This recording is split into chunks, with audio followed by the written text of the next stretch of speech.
Today I'm going to show you guys how to create this look using this Wet n Wild palette called Silent Treatment. I love these palettes because they're so easy to use, they're nice and small, they're really inexpensive. They actually have little descriptions on the shadow to indicate where you should apply them. However, I do think they're a little different, so let me explain. So I'm going to start off with the blending brush, and we are going to take the shade, which is a transition shade. So I often refer to a transition shade as the mid-tone.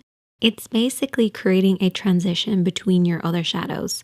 That's why I call it a mid-tone, because it's like a middle tone, so it's somewhere in between everything that you're applying. So this is a beautiful sort of mauve-y, almost like a blushy kind of tone. I really like it with this look, and transition shades typically go in the crease area.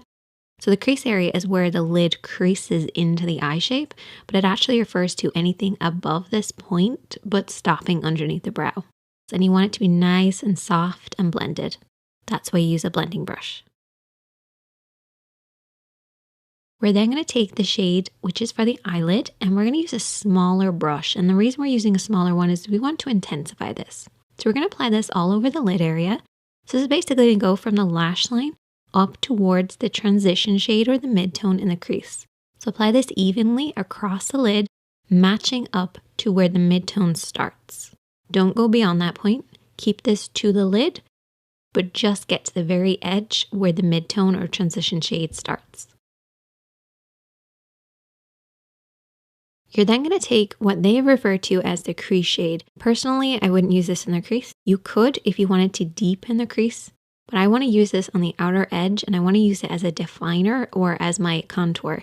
So we're going to apply this on the outer third of the lid, and I'm using a flat brush to give me lots of control. But once I've applied it on the outer third, I then take a soft pencil brush and just soften it out. This is actually the same brush that we use to apply the lid shade. That way you bring everything in together.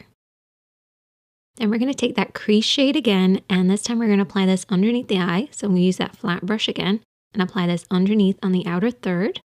And with that pencil brush that we used before, we're going to soften this out. Really important to keep everything nice and soft and blended. Next, we're taking the brow bone shade, which is the lightest shade, and we're going to apply this with a lip brush or a small detailed brush and apply this underneath the brows. And this will sharpen up the look. The brow bone actually creates a much sharper look because it creates that contrast between what's going on in the crease and the lid. And you can also use this shade on the inner corner, the center of the lid, basically anywhere you want to slightly brighten. And then all you have to do is apply maybe a little bit of liner, lashes, lots of mascara, and you're good to go. I love the cool tones in this palette. It's really easy to use. I hope you guys enjoyed this. And if you have any other palettes you'd like me to try, as always, I am open for suggestions, so definitely leave a comment. Make sure to check out the other videos on the screen. Hit that subscribe button if you're new here, and don't forget to like. And I'll see you guys next time.